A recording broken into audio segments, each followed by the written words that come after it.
and it's all you. All right, good afternoon, everybody. I'm Kevin Brewer, the Northeast Territory Technical Manager for ArborJet, and we're going to go through the Arbor Rx program a little bit, what's different about it, what's special about it, and a lot of the uses.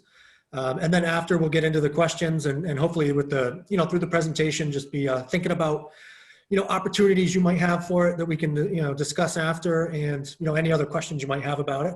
But I'm going to cover my, just a couple of my favorite uses for a lot of these products that are part of this Arbor Rx program.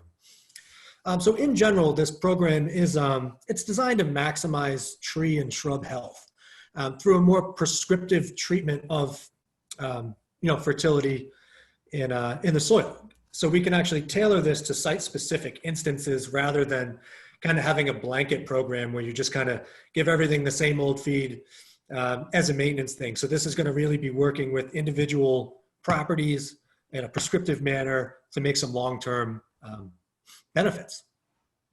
The other thing about this program is all the products in this program are going to be liquid solutions that are tank compatible. So they won't require any mechanical agitation or anything like that to keep them in solution. Another big benefit of this.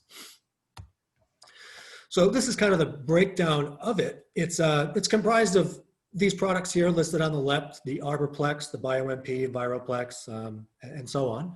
But it's based around the Arborplex, which is the 1445 slow release nitrogen general fertilizer.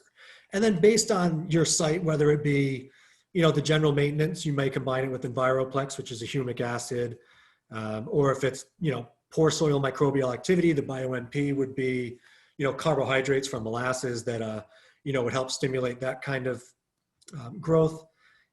So on, you can see here where with this grid, it's very easy to get used to this program and really get used to how it might be able to help you. We'll talk about these products all a little specifically, kind of one at a time here in a little bit though. So some of the benefits of fall fertility we'll go over before we get to those products is kind of to replace deficient nutrients. So when trees are, kind of growing in their natural habitat in the forest, through the leaves falling off and decomposition, trees falling over and rotting and decaying, there's lots of nutrients and very good organic matter in the soil in the forest. But when we take those trees and put them in urban environments, plant them in new developments, that soil's not as aged, as beneficial to the tree. So that's where we have to replace these nutrients. When they're in the lawn and we're bagging the clippings and throwing them away, raking up the leaves and putting those back in the woods, those are all nutrients the trees naturally would be getting. So, that's why we have to feed trees, so to say.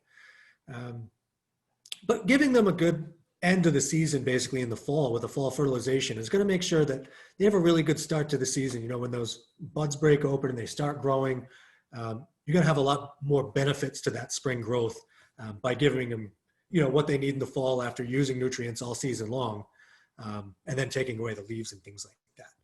So especially for areas where, you don't have mulch all the way to, say, the drip edge of a large tree, which customers rarely let you do, which would be beneficial. But, that's a situation where, those trees, big, beautiful oak in the middle of the front yard, those need some help.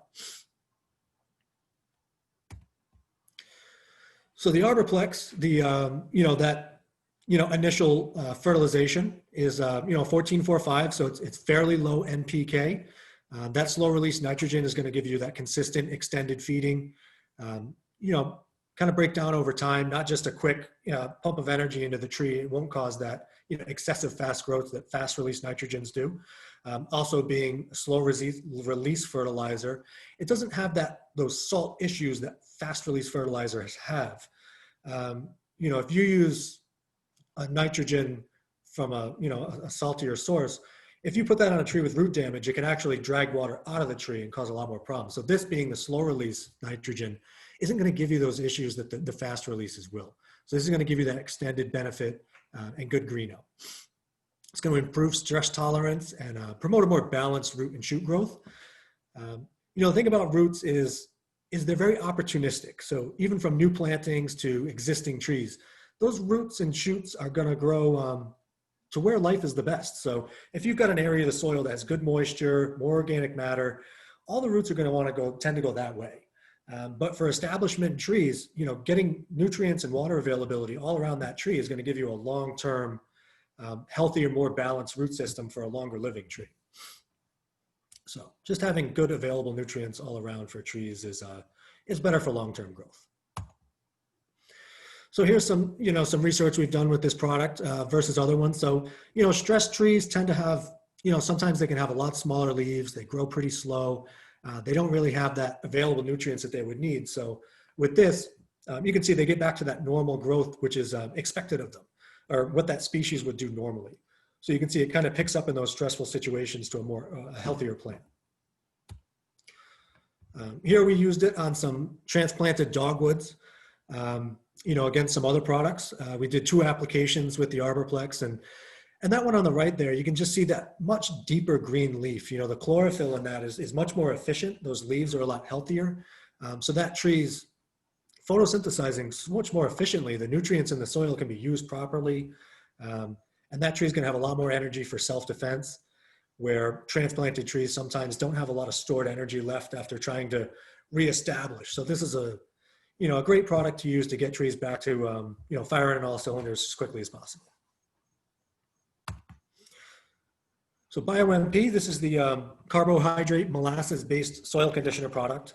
Where I really like to use this is when you have a soil that's lower in organic matter, like sandy soils or new soils and new developments, newly planted trees in front yards where some of that topsoil has been taken away. This is going to help stimulate that biological activity to break down organic matter faster and get it into the soil to help improve the cation exchange capacity. That's what really comes down, is that ability for the soil and the tree to exchange what they need of each other in organic matter. So this is going to help break mulch down faster to make long-term differences in that soil. Where, just for a comparison, it could take, maybe 7 years, say, for just leaving mulch alone to break down naturally, kind of start aerating the soil, get some organics in there. But with the use of, carbohydrates and molasses, by speeding up that biological activity, you could get benefits like that in, half the time and get really good long-term results. Arborplex, this product is a humic acid. And what this does is, same thing, thinking about that exchange capacity of the soil. This helps that immediately. So when you put this down, it's gonna boost that. It's gonna start holding and exchanging nutrients to the tree more efficiently. So when you have an inorganic soil, you put this down and you're gonna have an immediate effect of that tree being able to have access to water and nutrients much better. And then with the BioMP helping break down the mulch faster, you'll get that permanent result in the end much quicker. So kind of combining these 2 products is it's really a perfect marriage of immediate results and long-term results quicker than naturally expected. So, between the BioMP and the Arborplex, you can really get a natural environment going a lot quicker than nature would alone. On Bartlett Pear, this was at one of our coworkers' house. And, he used the Arbor Rx in the spring with BioMP and the Arborplex, kind of a rougher soil, so to say. And he wasn't getting a lot of pears a season, 2 to 3, small in nature. And after just 1 season of using the BioMP to increase the microbial activity, the Arborplex to increase that cation exchange capacity, and the slow release nitrogen, he's up to a dozen good, well-sized pear per younger tree. So, great results there to be able to get a tree nice and happy again, to be able to do what that tree was intended to do. Iron Plus, this is for, if you have iron deficiencies. This is, an iron that's available to the tree in chelated form. So this is going to be helpful when you have chlorotic trees where typically, a Minjet FE trunk injection would give you, a nice good residual of iron in the tree. But, in the summer, you can't really use a high rate of that product as an injectable. So it'd be better off to start off with the Iron Plus to get some immediate iron availability to the tree. And then in the fall, you could give it an injection with iron that would last, a year or 2, and buy you that time to work with the soils and try to get those healthier over time. So these are all going to, give you that time to make that natural environment, so to say, or what the tree would consider to kind of grow more naturally in unnatural areas. So Hydrotane, this is a moisture management product. It's different than other types in that this is a hygroscopic humectant. So what that basically means is it's like hand lotion for your hands. When you put that on your hands, they stay moist all day, not because they're greasy, but because it's actually attracting humidity to your skin. So a hygroscopic humectant, when used with plants, actually binds to the root material, and then as the water tries to evaporate out of the soil profile, it's going to condense that back down to a usable form. So you're not going to have as much drought stress on plants. It's going to reduce those watering requirements. For plant establishment, again, it's going to have that soil seem more beneficial for the roots to grow more evenly. I know, Korey, you have some things you like to work with this on as well. Yeah, thanks, Kevin. So out here in the West, we can go 2-3 months without any snowfall or rain that'll really accumulate. And that takes a toll on the trees here, as you can imagine. So what we've seen a lot of really good results with, especially in the last year or two with that product, is when folks are adding it to their winter watering. So a lot of companies do a fall fertilizer and a spring fert, but here in the West, when the ground's not frozen, especially in Denver, Salt Lake, you can add this to your winter watering and just really amplify that treatment that you're doing. And that's going to result in a healthier tree, and it's going to show the next season for sure. Definitely. All right, so Nutriroot, this is a kind of a combination product of the seaweed extracts, the humic acids, the surfactants, the hygroscopic humectants. Great product for establishment. 223, so it's an even lower NPK. So if you do a soil analysis and just you don't need any nitrogen, Nutriroot would be a great option because it's going to have all those other beneficial properties of that program, kind of all in one package though. So it's kind of a no thought, easy application. It's going to increase that plant establishment, root development, amend any nutritional deficiencies, reduce moisture and stress. This product combined with the BioMP is what I tend to use on my entire property, from gardens to hanging baskets to, my trees. I put this down, typically spring, and then once again, right before, the heat of summer hits in to really get that benefit of the moisture management aspect of this product, the Hydrotane. But transplanting, you're just going to have a lot better success using something like this. In new plantings, it's kind of like insurance for putting in that landscape. You're going to have a lot better long-term results and a lot less tree loss over time for pennies on the dollar insurance system, basically. So here's kind of just a before and after of Nutriroot. There's a 1.5 month time difference between this. And you can see with that little bit of iron that's available in the Nutriroot and just making water more available, a little bit of those seaweed extracts to promote some root growth. This tree was able to, the foliage was able to come out a little more even after the application. So the tree has had a little better energy over time, more nutrients and water available. Saw a really good quick pickup on this. So Cytogrow is a biostimulant. It's a root growth hormone. It's made of seaweed extract. So, with this product, again, this is, just going to promote that root growth. For hundreds of years, seaweed's been used and tilled into soils in New England. The Native Americans did it hundreds and hundreds of years ago. And now we know it's because of those cytokinins in seaweed that causes root growth. And, besides the other benefits of adding organic matter, that's why it was such a preferred product for, Native Americans. And now with Cytogrow, we have that biostimulant kind of in bottle form. So through the magic of science, we can now, go straight for the goal. C Extra, this is another product that's formulated with some, the same high quality seaweed extracts as Cytogrow. So a lot of the benefits are going to be, very similar between these two products. Again, just kind of taking advantage of that natural root growth hormone that's in seaweed. So the application instructions, very simple. So the mix rates are a little different for each of the products, but we have these tear-off pads that we can supply our customers with. The applicators can bring these out. They're good. Just check off even when the sales arborist is out there. We're going to use this, and then that sheet can just go to the applicator. And as far as the pricing on this stuff goes, it's very affordable. The Arborplex is about, it's going to end up being only about 35 cents a gallon out of the hose. And then Iron Plus, BioMP, Enviroplex, Cytogrow.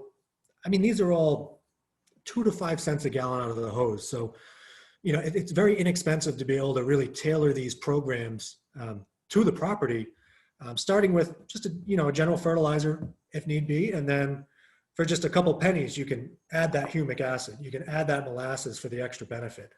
The iron where things are chlorotic, the root growth hormones for newly planted trees or just general health. If trees start to go into, just general decline, then, increasing that root mass is going to be very beneficial to them.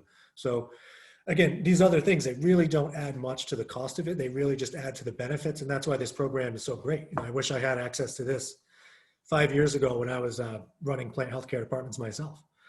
It's a really neat time to be in the fertility part of arboriculture, because it's kind of all changing from the way it used to be. It used to all be very high NPK. You want to see results. You want to see 10 feet of new growth. You want to see the trunk caliper growing as quickly as possible. And now we know that's not really where we want to go. We want to just make a healthier, natural environment, or as close to faking that natural environment as possible. And, now we're able to do that much more efficiently and tailored again. So that's, one of the best things about this program is just that flexibility in application. So with the Arbor Rx, there's a sliding scale on how much you would use, based on the size of the tree. It's fairly traditional with, gallons per diameter inch as other fertilization programs. So these can either be done in a closer grid spacing or a larger grid spacing of the drip area of the tree, depending on the scenario. We'll talk about the scenarios of, drenching, drip line injecting, or grid patterns later on. There's benefits to each of them based on, the sites, the size of the tree, the age of the tree, whether it's newly installed or not. But generally it's the same, application rate. So we will now get to some of the questions. All right. Excellent information there, fellas. Well done. So some of the questions that came in earlier, is there any specific order that I need to use when adding products into the tank? As far as adding products into the tank, generally there's not really a specific order. You'd want to add half the amount of water to the tank. You can add your products in and then fill it the rest of the way. Okay. Any of those products cause foaming at all? Do people need to be careful of if their tank has agitation, just as a follow-up question? So yeah, if you use the hydrotane, which is also in the Nutriroot, so a little bit in the Nutriroot, those products can foam a little bit if you have an aggressive mechanical agitation type tank.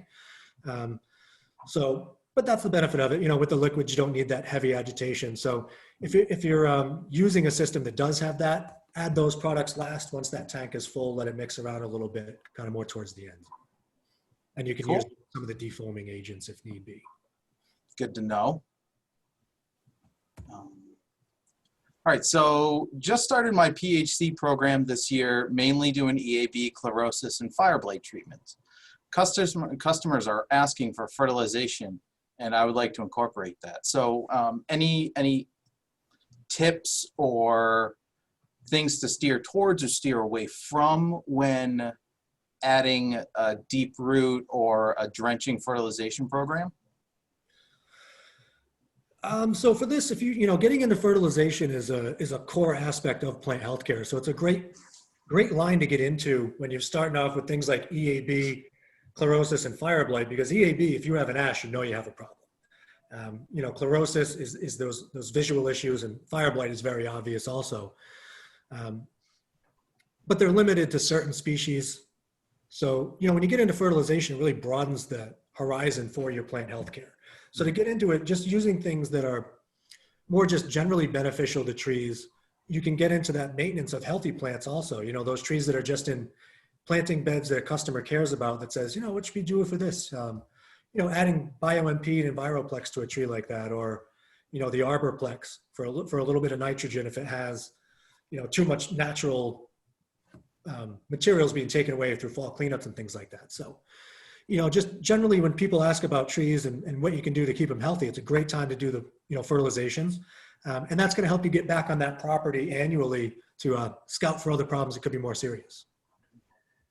Yeah, and if I can chime in on that too, Kevin, what we're trying to do with these treatments, with the fertilizers, we're trying to make a healthier environment. We're trying to make a healthier soil, resulting in a healthier plant. So from the business aspect, if you can get there with some of these renewable services that are going to happen every single year, you know, like a fertilizer program, you're going to get some significantly amplified results. A lot of times companies doing treatments like fire blight or chlorosis or EAB won't be there for 2 or 3 years between treatments. So this is something that you can really build.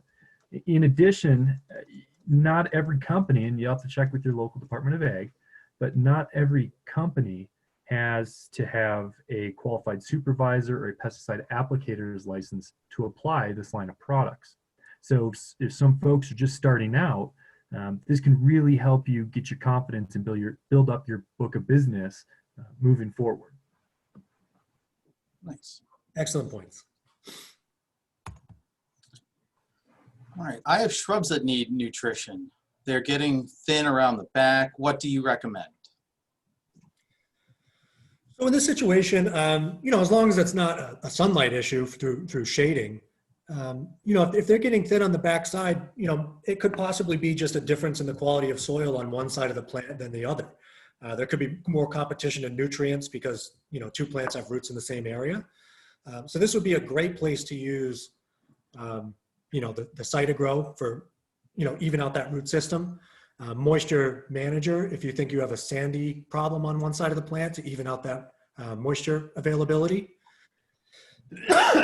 Or, you know, just the Nutriroot in general, if you're not sure why, you know, you're not sure why one side of the plant's just not growing as well as the other. The Nutriroot is going to have a lot of the combination to hit iron, seaweed extract, moisture management, you know, all those things in one to kind of get that tree feeding all sides on all cylinders.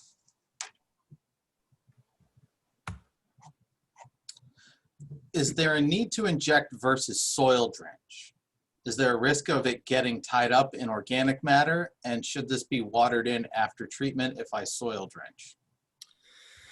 All right, so injection versus soil drenching. If you're fertilizing a tree, basically the most important part is you're trying to get the feed or the product or the beneficial additive to the root zone of the tree. So that's the most important thing. So if you're fertilizing a tree that's in a lawn panel, you want to deep root feed that so you don't lose your nutrients to the grass. So you want to inject it 4 to 6 inches to get below the root plate of the lawn to get to where the active roots are going to be for the tree with a little less competition. Soil drenching is also a very effective way of applying fertilizers. You know, if you're working in a large mulch bed or newly planted trees, you can build that little berm with dirt even, and yeah, you can just drench that whole area, let it soak in slowly.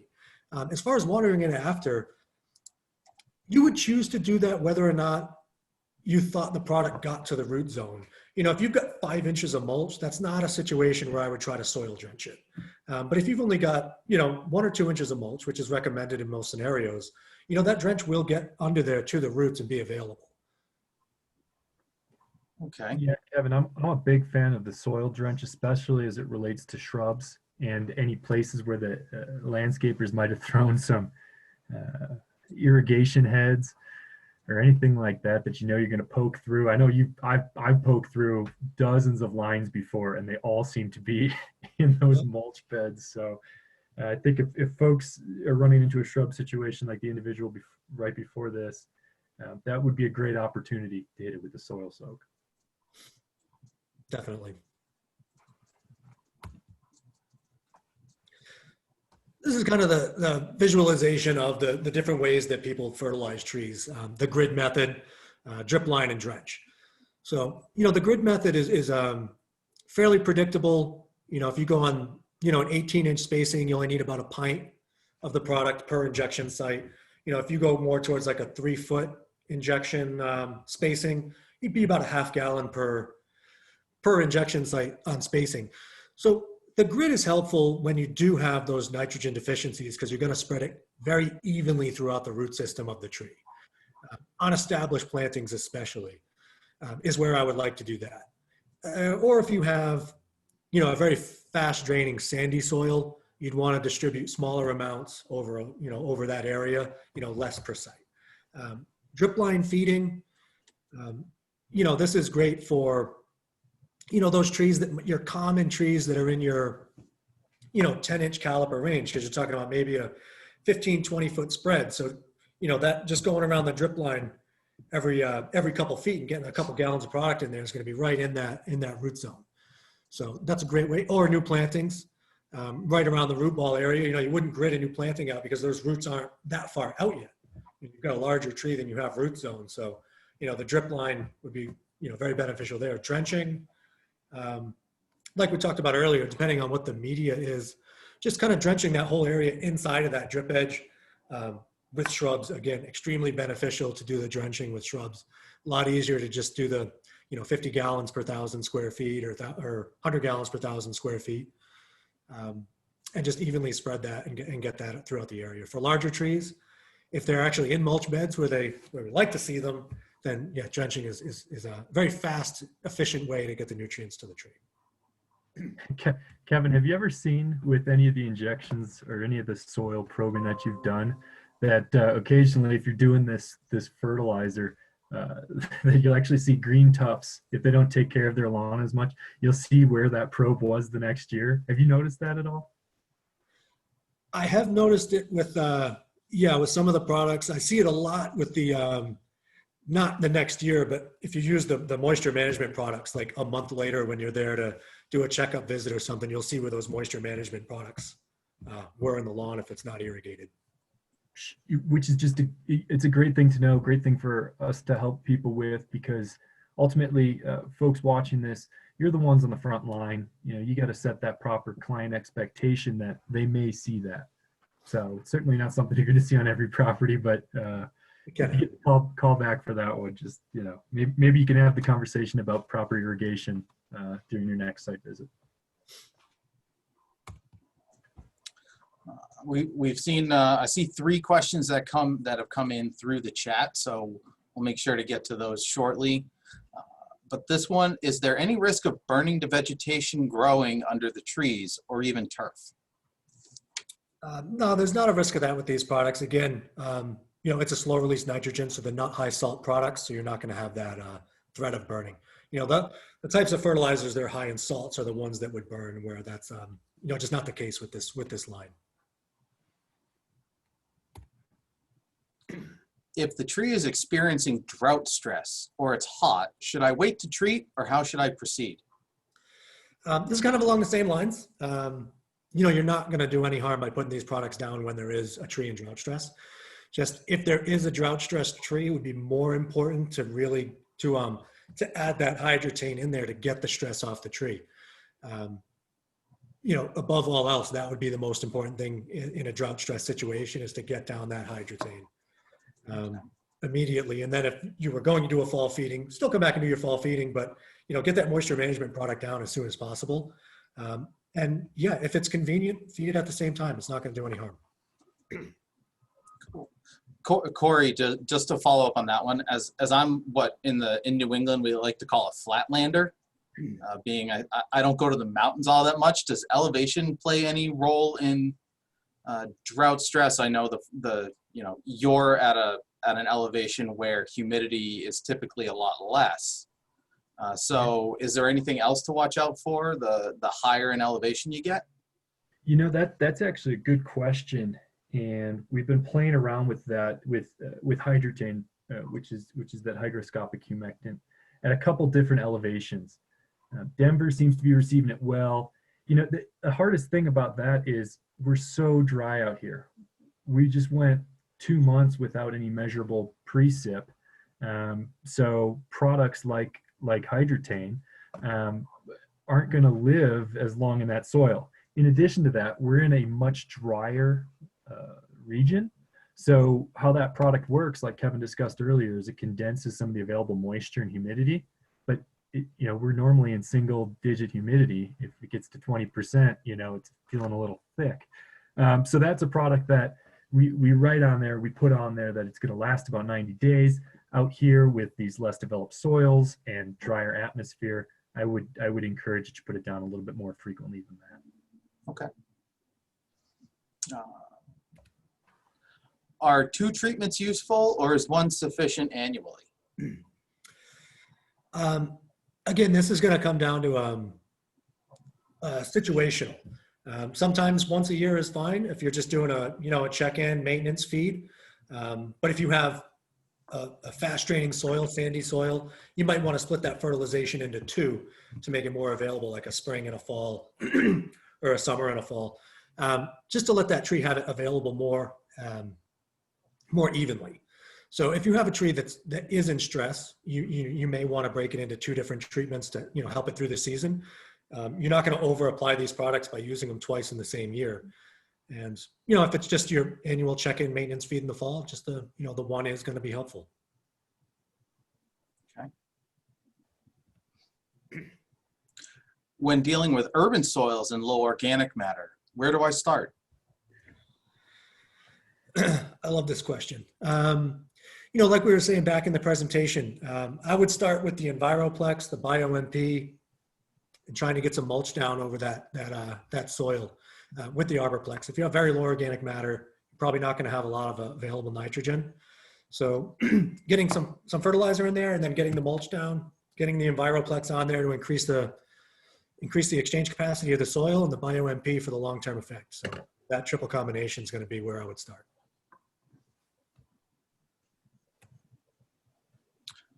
Do some of these supplements make more sense to apply in the spring or fall based on how they work, how they're used or taken up?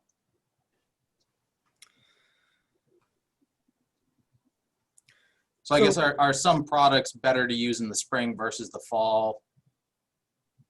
So this one, spring versus fall, I know here in New England, if I was worried about winter desiccation, then fall is when I would use a moisture manager to allow that tree to uptake a little more water when the soil is thawed out. So in that scenario, it's what you're worried about. In the spring, if you typically have, a lot of, if you have a spring defoliating issue, like you're going to have a little bit of gypsy moth, caterpillar damage, where you're going to have a defoliating event, say in May or June, the spring would be a more important time. So if you're battling a specific problem, you'd want to time it to be available for the problem. But as far as general maintenance goes, spring or fall is based on your business when you have more time. I know in fall, I typically had more free time to do maintenance feeding than I did in the spring. Spring's very active with fungicide treatments, reacting to pests, things of that manner. So as far as maintenance goes, I love summer and fall fertilization treatments because it fits in with my schedule better. But other than that, be there right before the problem's there. Yeah, if I could contribute to this one as well, is I know there are a couple other fertilizer lines that are out there, and for one reason or another, they'll promote additional root growth going into the fall. So you might see something with a little bit more phosphorus going into the fall, as well as with iron as a treatment to help those trees along and hit them in the spring right away. But yeah, there's certainly a number of products out there that do push that higher phosphorus, which, Kevin, you have any thoughts on that going into the fall? Yeah, in the spring is when they grow the shoots and the leaves, and then later summer is when they put on the root growth. So, anytime you can get, root growth hormones down, and the root growth season is going to stimulate that growth. Nice.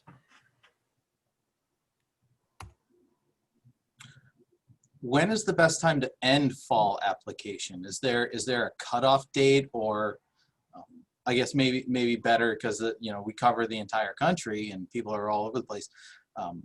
Temperature ranges versus for a cutoff date? What are we looking at for time to stop your application?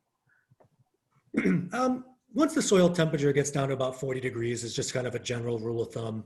That's when trees are really going to slow down on, uptaking nutrients and things like that. So, right around that 40-degree soil temperature line is when I would call it an end of season, unless it was the moisture management additives, which that still will, bind to the root system and help in a winter desiccation situation, or later installs, even if it's cool, try to get something on there for the moisture management. Nice. Are there any more? All right. So before we get through the marketing materials, let's cover these few questions that popped into the chat, and maybe your last couple slides will make people think of some other ones. But first question: how does this program compare with the use of Shortstop 2SC? Is the Arbor Rx program a more focused treatment? I'm gonna pivot the question a little bit as well as to, would you use one versus the other? Can you combine them? What are your thoughts? They're talking about combining Shortstop and Arbor Rx, or comparing the two? Yeah, is one a better program or set of products versus product? And then I'm just adding in there, what if you use them in conjunction with each other? Maybe not in the same application, but at the same location and at two different times. Same location is great. Yeah. So treating with Shortstop is going to have a different effect on the tree than using the Arbor Rx products. Shortstop is a plant growth regulator. So that's going to, help reduce that outward growth, use more energy for root growth, storing energy, things of that manner. Where, the Cytogrow might be a root growth hormone or something else. They're not going to compete with each other and cancel each other out. They're affecting the tree differently. So you're still going for those individual benefits. If you have a construction damaged tree, you want to slow down that outward growth by using Shortstop, take away that natural instinct to claim more sky. And then also stimulate that root growth with root growth hormones, using, BioMP and Arborplex to make that soil as efficient as possible. So, I would definitely combine the programs when necessary. Okay. Yeah, Kevin Brewer, I'm with you 100%. Combining those two programs, I think, is going to magnify what you're trying to do as an applicator. Something that a common question that we get as a follow-up to that, those have to be separate treatments. You're not adding Shortstop, which is a plant growth regulator, into the fertilizer mix, and you might have already known that, but they should be certainly done, and you can do them on the same trees. Just don't dump a gallon of Shortstop into your fertilizer mix. You won't like the outcome. Okay. And just to go along with that, as you've recommended them at two different times, do you like fertilizing first or plant growth regulator first? The thing with plant growth regulators is, specifically with this line of growth regulators, is you're not going to see an above ground response or result from that product until the following growing season. And we'll talk more about that in the webinar in a couple more weeks. But the best time to do it is obviously whenever the ground's not frozen. And from a business perspective, I would look at it as doing it when labor's cheap. So either doing it, late July, sometime in August when you're looking for plant healthcare opportunities, or like Kevin mentioned earlier, push it to the fall when you've got some time. Folks need hours. You're not going to see the results till next year anyhow. So that's a good time to do that treatment. Okay, nice. Second question that came in, and I'm not sure how much of this you want to cover, but what can you tell us about pricing to the customer? So not what are the end users going to be spending at the distributor level, but what, when they're out pricing their service, what can you tell us about that? So as far as what I used to try to generally just base my pricing on was, I would charge $4 to $8 per diameter inch for trees, and around, about $5 for the product. So, I tried to keep my profit around $4 per gallon on fertilizations. On, on larger jobs, you can come down on that. And it's more about trying to, you want to know the cost of your product, know how much you're going to be using. And then, in plant healthcare, try to be making $300 an hour, per truck. So, kind of, break it down with how fast you do it and what needs to be done in your own efficiencies. But that worked out as a good general rule for the trucks I used was $4 to $8 a gallon or $4 per gallon or 4 to 8 per diameter inch. Okay. Yeah, that's a great way. And I think, Kevin, too, something big for folks to just consider is, depending on how big your organization is and who's selling the service, something that you should strive for from our perspective that you should strive for is consistency. So any number of your sales reps can go out and put the same price on that job. So whether you're charging by the inch, like Kevin suggests, or the gallon, like Kevin suggests, or if you're going to actually pace out that drip line underneath that canopy and charge by the square foot, whatever works best for you, just keep it consistent and keep it something that you can replicate and go back to. So like Kevin said, you'll know your margins, you'll know exactly how that plant responds next year too. And you get a better feel for it after that. Nice. All right, and then the last question that came in, and I think the last couple answers might stir up some brain cells out there to get a few more. With the 1445, I know the P is phosphoric acid, but would it be either MAP or a DAP, so MAP or DAP? Or is the phosphoric acid derived from standalone and neither MAP nor DAP? And thankfully, we have the designer of the product on this webinar in case we need to call in a relief pitcher. We definitely need to call in the relief pitcher on that. I don't know. So Jim, if you're still out there, would you be able to come off mute and help us out with that question? Yes, I can. It's the answer is neither of those. It's neither MAP or DAP. It's a phosphoric acid that is complexed with humic acid, so it's more stable in the soil. So it's a phosphoric acid. Excellent. Thank you much. All right, well, that's all the questions that I can find in the chat line right now. So do you guys want to continue back on to the marketing materials and let them know what ArborJet and Ecology have put together to help the end users use the program, sell the program, show their customers what the program can do? Have at it.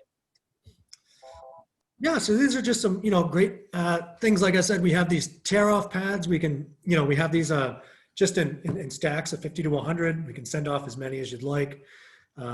These easy to look at, pamphlets to be able to, show the customers what you're doing, why you're doing it, and have them understand why things are a little different than they might be used to.